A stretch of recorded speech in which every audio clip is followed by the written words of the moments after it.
happens in a hypnotherapy consultation? Well, the first thing most hypnotherapists would do would be to take some sort of history.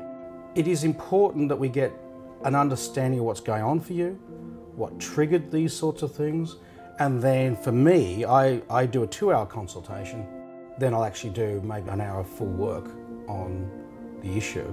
So the first time you visit, you're already well on your way. How will I feel during the session? Well, hopefully you'll feel really relaxed. Not everyone can get there to start off with. It's like a skill like anything else. Some people don't know how to meditate. They've never done it.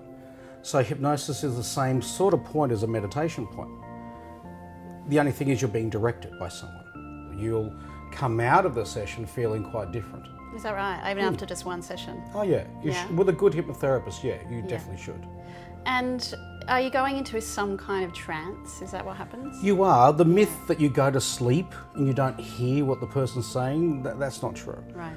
But it's kind of like, for a lot of people, you know when you wake up in the morning, maybe the radio's going, but you're still trying to finish that dream? Yes. So you're here and you're not here? Yeah. That's the experience a lot of people have. And people at the end of a session will say to me, that was so weird. It was like I wasn't here, but I could hear you and I got it, but that's weird. Yeah, right. And so it's that altered state where we can put in some sort of suggestions, we make some sort of offering to that deeper part of you to suggest, why don't we do something different here?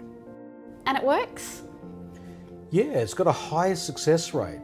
But the old style hypnosis was that approach that talked about the unconscious mind being this just blank canvas that you could write something on. That's not really true. You come to a session with all your beliefs, with all your resistances, with all your experience. And so a good hypnotherapist has to adjust to whatever you are doing and make sure that we make the case in a way that you can take on board. I have to gift wrap my message for you effectively. Right, okay, so it's really specified to that individual. Good hypnosis is specified to you. I would never say exactly the same thing to 2 people. Never have done. What tips can you give people out there for when they're choosing a practitioner?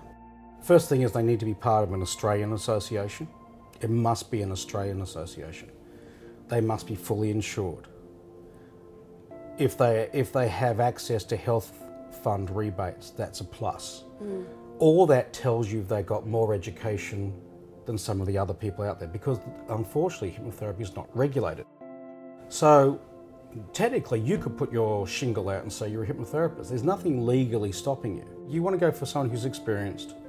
And for me, I think if you can find someone who's more in the Ericksonian space, an Ericksonian hypnotherapist is a modern hypnotherapist, they're likely to get better outcomes than someone who's more directive, in my experience.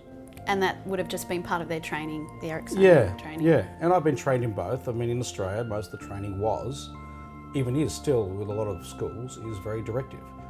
Directive has an inbuilt failure rate, because all I'm going to do is tell you what to do. Now, you might know that's what you need to do, but that party doesn't want to be told what to do. Well, thank you so much for your time today, Gordon. You're welcome. I really appreciate it. Thank you. Cheers.